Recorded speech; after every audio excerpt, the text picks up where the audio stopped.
तो हम लोग क्या पढ़ रहे हैं, चैप्टर 6 के फिजिक्स फर्स्ट में न्यूमेरिकल्स कर रहे हैं, है ना, कुमार मित्तल बुक से।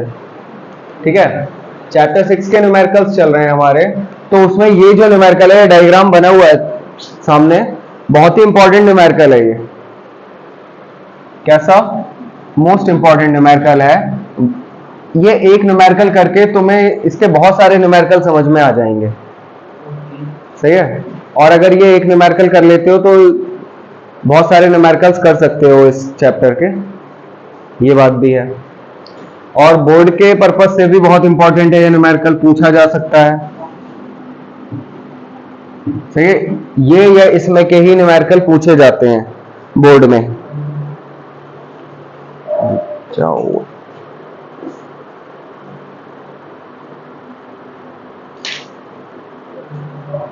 देखो ये डायग्राम बना हुआ है, ये 5 ओम प्रतिरोध जुड़ा हुआ है, ये 4 ओम है, ये 10 ओम है, ये भी 10 ओम है, ये x ओम है, ये 15 ओम है। ठीक है, ये बैटरी, ये सेल है जिसका विद्युत वाहक बल कितना है, 5 वोल्ट। इसमें एक बात कही गई है, ए व बी ये दो बिंदु जो हैं, ठीक है, सॉल्यूशन कर रहे हैं अब हम इसका, ये चीजें पूछी हैं यहाँ पे। प्रतिरोध x जो प्रतिरोध है इसका मान पूछा है, ठीक है। 5 ओम प्रतिरोध में धारा, मतलब जो धारा यहां पे बहती हुई जाएगी 5 ओम में से, वो पूछी है। ठीक है, 5 ओम प्रतिरोध में धारा। फिर x ओम प्रतिरोध में धारा, x ओम प्रतिरोध मतलब इसमें से जो धारा होकर जाएगी वो पूछी है। ठीक है, x ओम प्रतिरोध में धारा। और इसके अलावा क्या पूछा है, बैटरी से ली गई कुल धारा, मतलब यहां बैटरी से जो धारा निकलेगी I, उसका मान पूछा है। बैटरी से ली गई कुल धारा का मतलब क्या है, बैटरी से जो धारा निकलेगी वो दो भागों में टूटेगी यहां पे, है ना। तुम अगर यहां I1 मान रहे हो तो I माइनस I1 धारा जाएगी नीचे वाले तार में। कितनी धारा जाएगी, I माइनस I1। तो एक तो I1 का मान पूछा है जो ऊपर वाले 5 ओम के प्रतिरोध से होकर जाएगी। I माइनस I1 कितना होगा ये भी ज्ञात करना है, क्योंकि x ओम में से वही धारा होकर जाएगी। सही है, और जो टोटल धारा यहां से निकल रही है I, उसका मान भी पूछा है। तो बहुत सारी चीजें इसी एक क्वेश्चन में पूछ ली गई हैं। सही है, ध्यान से समझना, क्योंकि किसी से बीच में कुछ भी पूछ सकता हूं मैं। सही है, तो सबका ध्यान यही होना चाहिए। चलो, पहली बात, इसमें कहा गया ए व बी पर विभव सेम है, विभव समान है। इसका क्या मतलब है, ए और बी पर विभव समान है, इसका मतलब क्या है, क्या मतलब है इस बात का, समान है मतलब कोई भी आवेश का आदान प्रदान नहीं है, और आवेश का आदान प्रदान नहीं है तो इसमें कोई धारा बहेगी क्या, इसका मतलब क्या है, अतः तार AB में कोई धारा नहीं बहेगी। ठीक है, तार AB में कोई धारा नहीं बहेगी, और तार AB में कोई धारा नहीं बह रही है, इट मींस ये जो ऊपर का हिस्सा है C से AD, ये नीचे के प्रतिरोध हटा दें हम, ऊपर 4 प्रतिरोध जुड़े हुए हैं, इसको हटा दें अगर, तो एक इसमें कोई धारा नहीं बह रही है, मतलब इसका होना ना होना एक ही बराबर हो गया। सही है, कोई धारा नहीं बह रही है मतलब ये है ही नहीं, यहाँ पे ये क्या मान सकते हैं, ये है ही नहीं। जब तार धारा नहीं बह रही तो बीच में हवा हो या ये तार हो, कोई फर्क थोड़ी ना पड़ रहा है। और इसका मतलब क्या हुआ, ये 4 प्रतिरोध मिलके क्या बना रहे हैं, व्हीटस्टोन सेतु बना रहे हैं, है ना। व्हीटस्टोन सेतु में ही तो ऐसा होता है कि बीच के तार में कोई धारा नहीं बहती है। अब इसे, अब देखो प्रतिरोधों को हमने माना कुछ, इसे मान लिया हमने R1, ठीक है, इसे क्या मान लिया,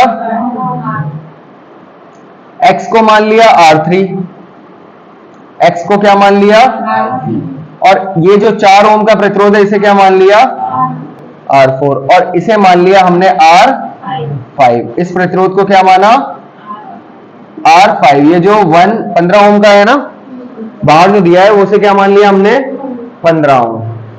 तो यहां R1, R2, R2, R3 व R4 प्रतिरोध मिलकर क्या बनाते हैं? व्हीटस्टोन सेतु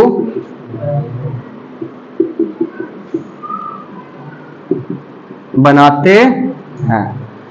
क्योंकि बीच वाले में कोई धारा नहीं है, बीच वाले में कोई धारा नहीं होती है तो व्हीटस्टोन सेतु बनता है ना। इसी तरीके से बताया था वो, यहां पे प्रतिरोध जुड़ा था, यहां प्रतिरोध जुड़ा था, यहां प्रतिरोध जुड़ा था, यहां प्रतिरोध जुड़ा था और बीच के तार में कोई धारा नहीं थी। तो ये जो P, Q और S प्रतिरोध लिए थे उन्होंने क्या बनाया था? व्हीटस्टोन सेतु बनाया था। ऐसे ही यहां बीच वाले में धारा नहीं है तो ये R1, R2, R3, R4 मिलके क्या बनाएंगे? व्हीटस्टोन सेतु। और इसका मतलब क्या हुआ? देन R1 अपॉन R2 बराबर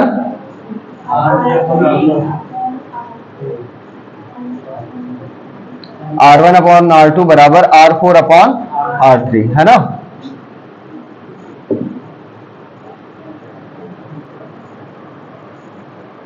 ठीक है, R1 अपॉन R2 बराबर R4 अपॉन R3, एक ही साइड से लेंगे ना।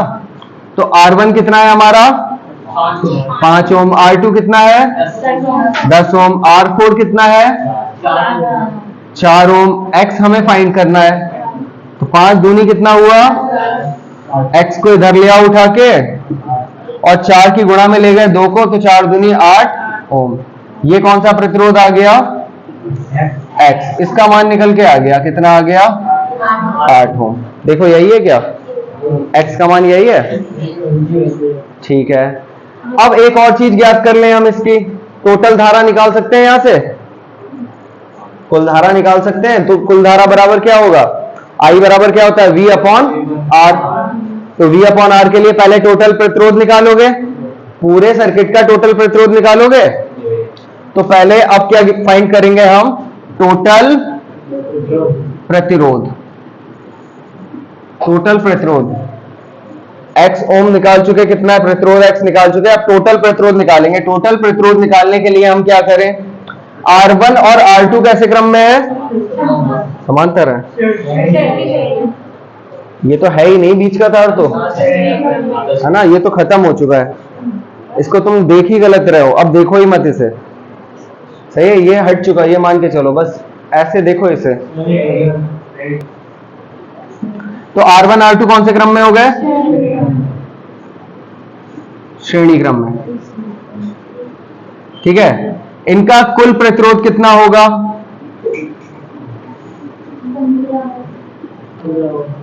कुल प्रतिरोध R डैश कह दिया मैंने, R1 प्लस R2 होगा, डायरेक्ट जुड़ जाता है ना। तो 5 प्लस 10 कितना हो जाएगा? 15 ओम।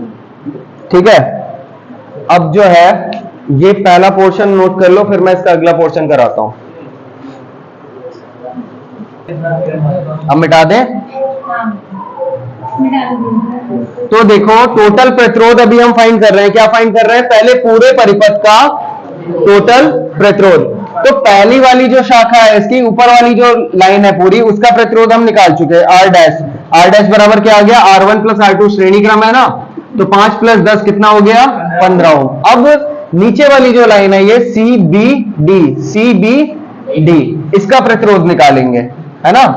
तो इसमें कौन कौन से जुड़े हुए हैं? R4 और R3। R4 व R3 कौन से क्रम में है?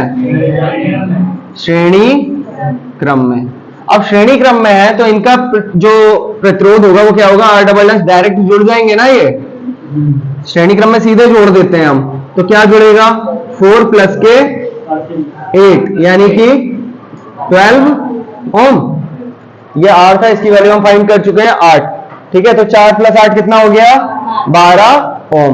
ठीक है, अब देखो इसका जो टोटल आ गया वो R डबल डैश है, और ऊपर वाले दोनों का जो आया है वो कितना है? और दोनों ये कौन से क्रम में है? समांतर है ना। ऊपर वाले दोनों और नीचे वाले दोनों ये आपस में कौन से क्रम में है?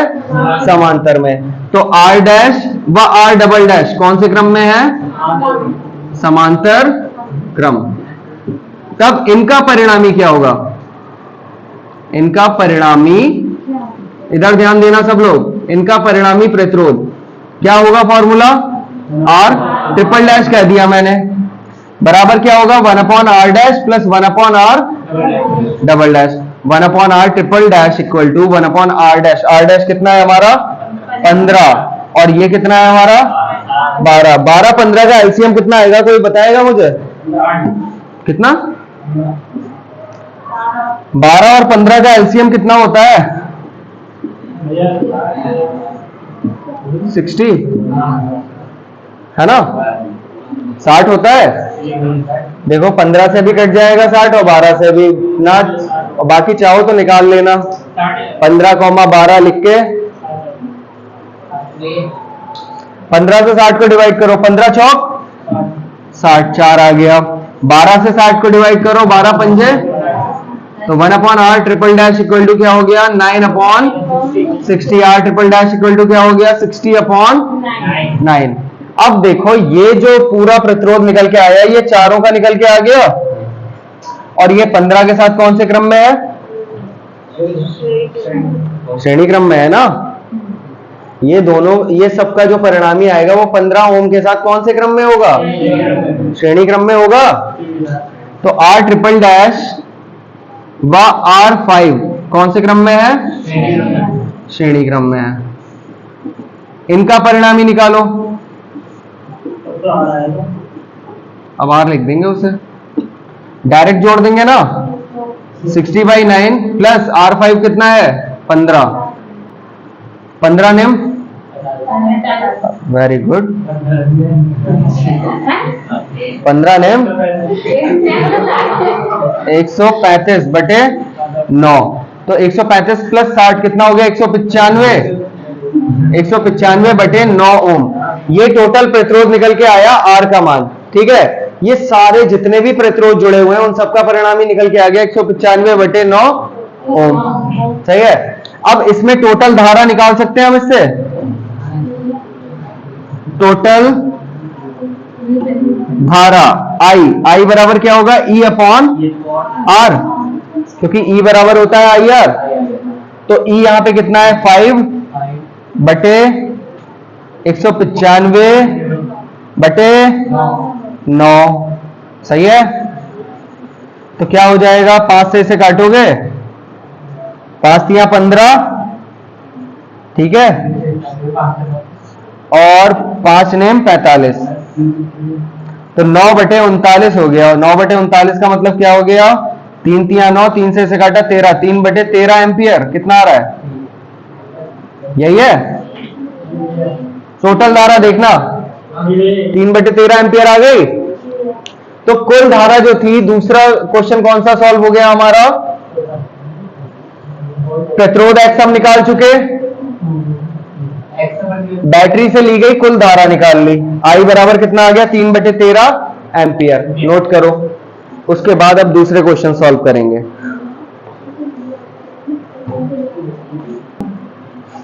तो अभी देखो यहां पे जो यहां से टोटल धारा बहेगी आई, उसका मान निकाल लिया है हमने। आई का मान कितना आ गया हमारा?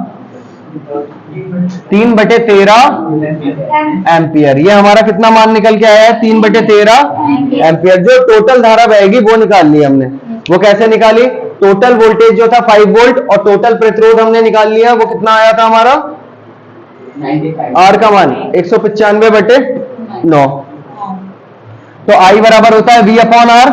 हमने आई बराबर E/R लगा के निकाल लिया। अब देखो ये क्वेश्चन को यहां से तुम्हें समझना थोड़ा इंपॉर्टेंट है, क्योंकि मैं इसी पोर्शन के लिए मैं सॉल्व कर रहा हूं। क्या पूछा है? अब खास तौर पे पूछा है कि 5 ओम में कितनी धारा बहती हुई जाएगी। 5 ओम में कितनी धारा बहती हुई जाएगी? ठीक है, वही धारा आगे निकल जाएगी। हालांकि अगर 10 ओम पूछा जाता, 10 ओम में कितनी धारा बहेगी, तो वो भी उतनी ही बहती जितनी 5 ओम में बहती हुई जाएगी। क्वेश्चन तुमसे ये भी पूछ सकता था कि 10 ओम में धारा बताओ, ठीक है, तो भी वही इसी तरीके से सॉल्व होता। और पूछा तुमसे कि x ओम में से कितनी धारा बहेगी, तो वो उतनी धारा बहेगी जितनी नीचे बहती हुई जाएगी। सही है। तो हमने माना, पहले यहां देखो हमसे पूछा है 5 ओम प्रतिरोध में धारा, माना 5 ओम में I1 धारा बहती है, कितनी?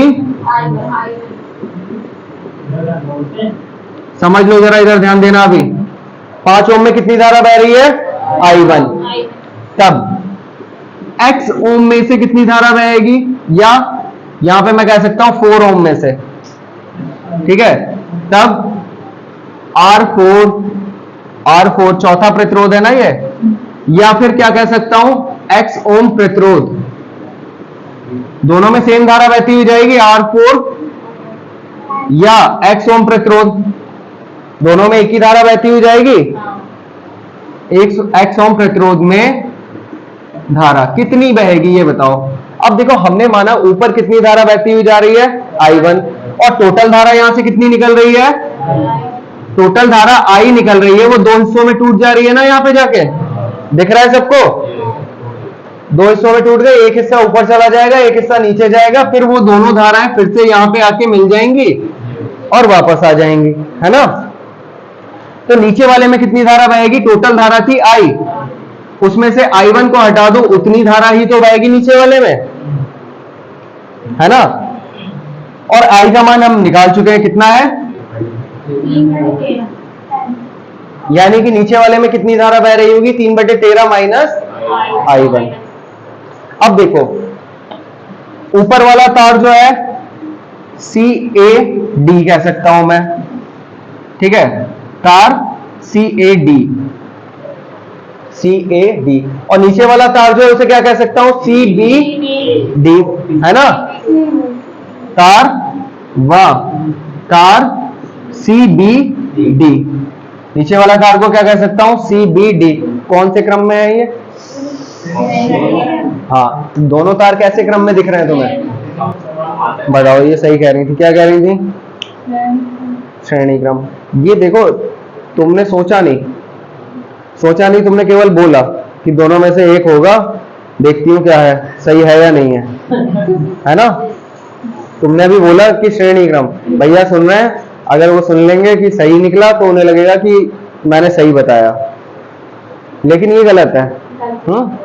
अब तुम खुद सोच के बताओ मुझे, ये श्रेणी क्रम में क्यों होते हैं? श्रेणी क्रम में मैंने पहचान क्या बताई है कि सीधे जो जुड़े रहेंगे वही तो होंगे श्रेणी क्रम में। ये तार अलग ऊपर से जा रहा है, ये तार अलग नीचे से आ रहा है, ये कैसे श्रेणी क्रम हो गया? अगर दो तार ऐसे जुड़े हुए हैं तो ये एक तार ये है, एक तार ये है, कौन से क्रम में है? ये समांतर क्रम में है ना।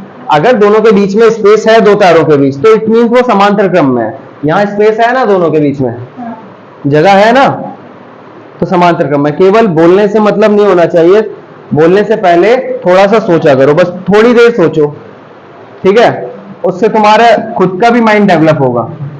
हाँ भाई आशीष, कौन से क्रम में है फिर?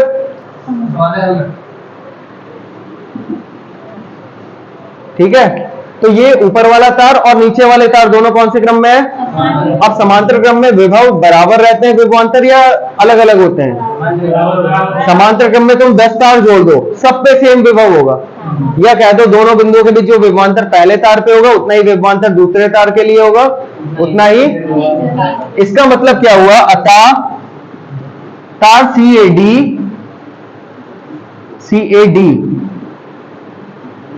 व तार CBD पर सेम विभवांतर होगा, है ना। कैसा विभवांतर होगा? ये बात हमने बताई थी। जब श्रेणी क्रम में है तो विभव टूट जाता है या विभवांतर टूट जाता है, अलग अलग बढ़ जाता है सब पे। लेकिन अगर समांतर क्रम में जुड़े हैं तो 100 तार भी जुड़े हैं तो सब पे अगर पहले वाले पे 10 वोल्ट है तो नीचे वाले पे भी 10 वोल्ट होगा, ठीक है। अगर समांतर क्रम में मैं कह रहा हूं 100 तार भी जुड़े हैं और पहले वाले के सिरों के बीच 10 वोल्ट का विभवांतर है तो दूसरे में भी 10 वोल्ट होगा, तीसरे में भी, चौथे में भी, पांचवें में भी, जितने तार जुड़े होंगे सबके सब में कितने वोल्ट का विभवांतर होगा? 10 वोल्ट का। तो यानी कि ये दो तार जो है, ये दो तार, इन दोनों के बीच विभवांतर कैसा होगा? सेम। तार CAD पर विभवांतर बराबर तार CBD पर विभवांतर, दोनों के सिरों के बीच विभवांतर कैसा होगा? इक्वल। अब विभवांतर क्या होता है? V बराबर होता है IR। चलो मैंने इसे अगर कहा V1, ये क्या होगा? V2, और V1 बराबर V2, V बराबर क्या होता है IR। अब ये देखो पहले वाले में धारा कितनी बहती हुई जा रही है I1, और इसमें प्रतिरोध कितना है टोटल R1 प्लस R2 है ना, IR यही तो होगा। दूसरे में धारा कितनी बहती हुई जा रही है I माइनस के I1, और प्रतिरोध कितना है टोटल R4 प्लस। अब देखो I1 का मान लगाओ, यहां पे नहीं पता है ना, R1 R2 का मान लगा दो, 5 प्लस I कितना है 3/13 माइनस I1, ठीक है।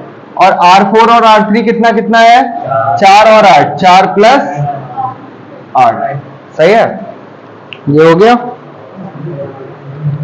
अब ये क्वेश्चन हो चुका तुम्हारा सॉल्व, अब इसमें कुछ दम बचा नहीं, ठीक है।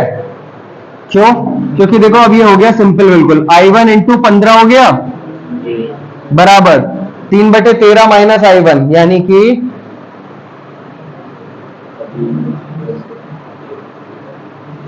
3 माइनस के 13 I1 और बटे में 13, और ये कितना हो गया तुम्हारा 12, ठीक है। तो 13 को तो इधर गुणा में भेजा, 13 पंजे 65 और 13 एकम 13, 13 6 196, नहीं 13 पंजे 65 का 5 होगा ना, 13 पंजे 65 का 5 हाथ से लगा 6, 13 एकम 13 और 6 19 I1, और 12 की इधर गुणा करो, 12 तिया 36, 12 गुणा 13, 12 12 में 144, 144 प्लस 12 कितना होगा 166 होगा क्या, नहीं 156, 156 I1, तो 195 प्लस 156 I1 हो जाएगा, है ना।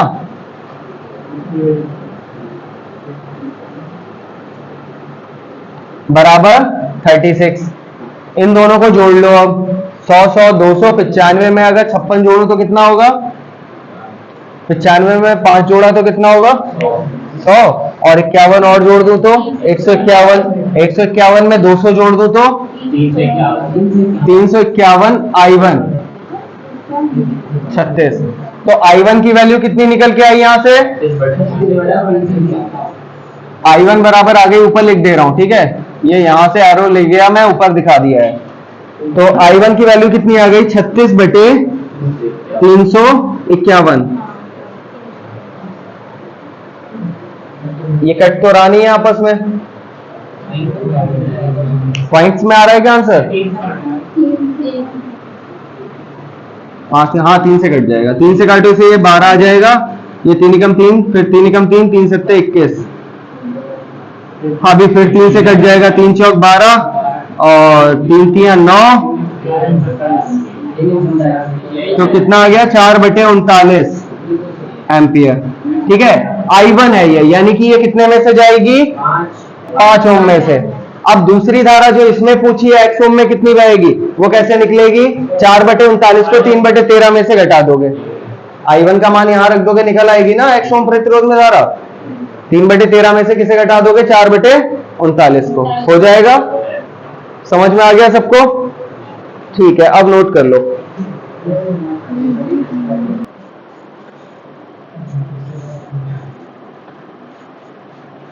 लास्ट चीज जो इसमें पूछी थी, फिफ्थ क्या पूछी थी, शक्ति, है ना। तो शक्ति P बराबर क्या होता है VI, यहां पे क्या हो जाएगा E इंटू आई, सही है, E इंटू आई। क्यों हो जाएगा, क्योंकि इसमें आंतरिक प्रतिरोध है ही नहीं, जितना भी सेल पे विभवांतर होगा वो सारा परिपथ पे चला जाएगा ना, जितना भी सेल पे विभवांतर होगा, जितना भी वोल्टेज है, विद्युत वाहक बल है, वो सारा का सारा सेल पे चला जाएगा, खुद में कुछ खर्च हो ही नहीं रहा, उन्होंने नहीं दिया ना आंतरिक प्रतिरोध, तो जहां V होता वहां पे क्या हो जाएगा E इंटू आई। E कितना था यहाँ पे 5 वोल्ट,